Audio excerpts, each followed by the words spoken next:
Assalamualaikum warahmatullahi wabarakatuh. Perkenalkan, nama saya Fahri Fauzaidin dari kelas IGB. Di sini saya akan memaparkan materi mengenai algoritma pembentuk poligon atau bisa disebut juga dengan boundary fill polygon. Nah, pertama kita masuk ke dalam konsep dasar algoritma boundary fill. Nah, algoritma boundary fill ini biasanya digunakan untuk mewarnai atau mengisi suatu area yang tertutup rapat dengan warna tertentu, yang dimana dengan syarat semua batas atau boundary itu dari area tersebut memiliki warna yang sama. Nah, konsep kerjanya adalah menyebarkan dari satu titik awal di dalam area hingga mencapai batasnya, seperti itu. Nah, adapun persyaratan utamanya, yang pertama ada warna batas atau boundary color. Nah, ini semua garis area harus memiliki warna tunggal atau seragam dan seragam. Yang kedua ada warna isi atau fill color, di mana warna akan digunakan untuk mengisi area di dalamnya. Nah, warna ini harus berada dalam warna batas. Yang ketiga ada titik benih atau seed point. Nah, ini koordinat titik awal X dan Y yang dijamin berada di dalam area yang akan diisi. Seperti itu. Selanjutnya ada cara kerja algoritmanya. Nah, algoritma boundary fill ini bekerja secara rekursif atau menggunakan stack eksplisit dengan memeriksa pixel dengan tetangga dari seed, point, dan mengisi dengan fill color jika pixel tersebut belum berwarna dan belum diisi. Nah, metode konektivitas pixel ini ada dua, yang itu konektivitas yang diperiksa ada 4 konektivitas dan 8 konektivitas. Nah, adapun kekurangan dan kelebihannya dari 4 konektivitas itu lebih sederhana tetapi meninggalkan celah atau gap. Itu yang 8 konektivitas itu lebih akurat dalam segi mengisi. Kemudian terutama pada batas yang tipis atau diagonal. Nah, kekurangannya membutuhkan lebih banyak pemrosesan. Nah, seperti itu. Terus selanjutnya ada langkah-langkah algoritma untuk boundary fill. Ini langkah-langkahnya dengan menggunakan 4 konektivitas, yang dimana dengan fungsi rekursif yaitu boundary fill, ada XY, fill color, dan boundary color. Nah, langkah pertama itu dia mengambil warna pixel saat ini yang ada pada posisi XY dengan rumus current color sama dengan get pixel XY, itu koordinatnya. Kemudian yang kedua ada kondisi berhenti, di mana jika salah satu kondisi itu termenuhi, maka akan berhenti untuk pixel ini dan tidak melanjutkan rekursi.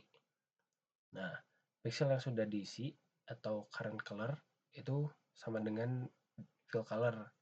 Jadi pixel tidak perlu diisi lagi. Kemudian pixel juga adalah batas, yang dimana pixel saat ini atau current color itu sama dengan boundary color, yang dimana pixel ini adalah batas, jadi jangan diisi seperti itu. Kemudian ke langkah ketiga, ini melakukan pengisian pixel. Jika kondisi berhenti tidak terpenuhi, maka pixel saat ini adalah sebuah interior dan belum diisi.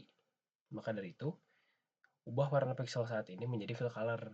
Jadi diisi warnanya yaitu dengan rumus put pixel XY fill color. Nah, yang keempat ada memanggil rekursif. Pemanggilan fungsi boundary fill untuk semua pixel tetangga ini sesuai dengan 4 konektivitas atau 8 konektivitas, yang dimana ada boundary fill X plus 1, Y, fill color, boundary itu untuk sisi kanan. Untuk sisi kiri itu ada X min 1, Y, min fill color, boundary color.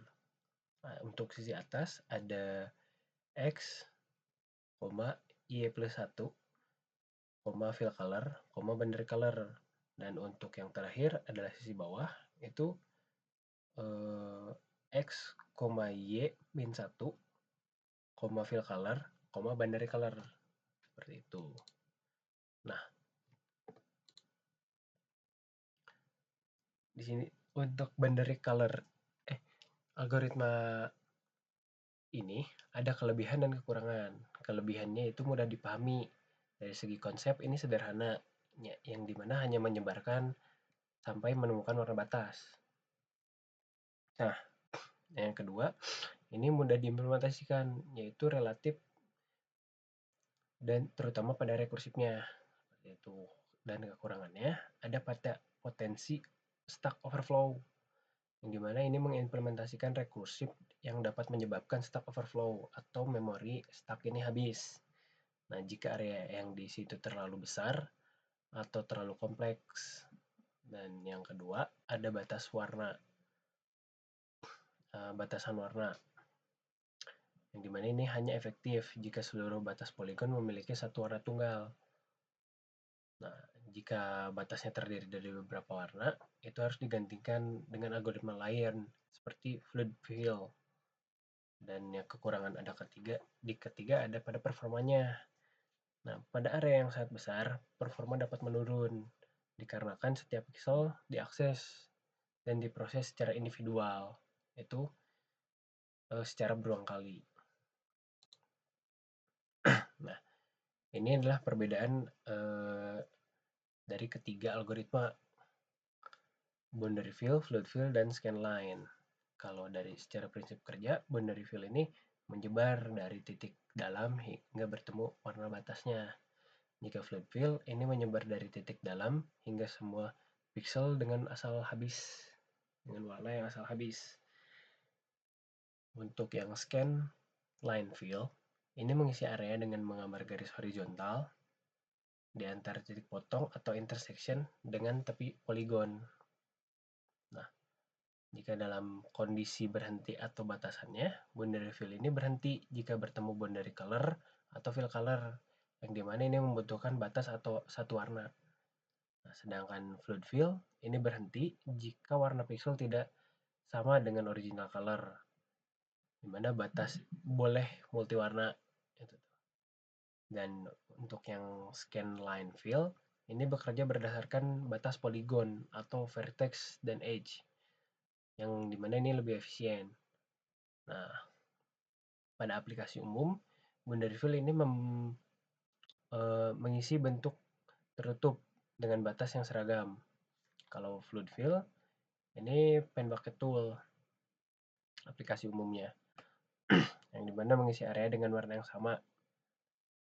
Nah, kalau scanline fill, ini mengisi poligon dengan batas yang terdefinisi secara matematis.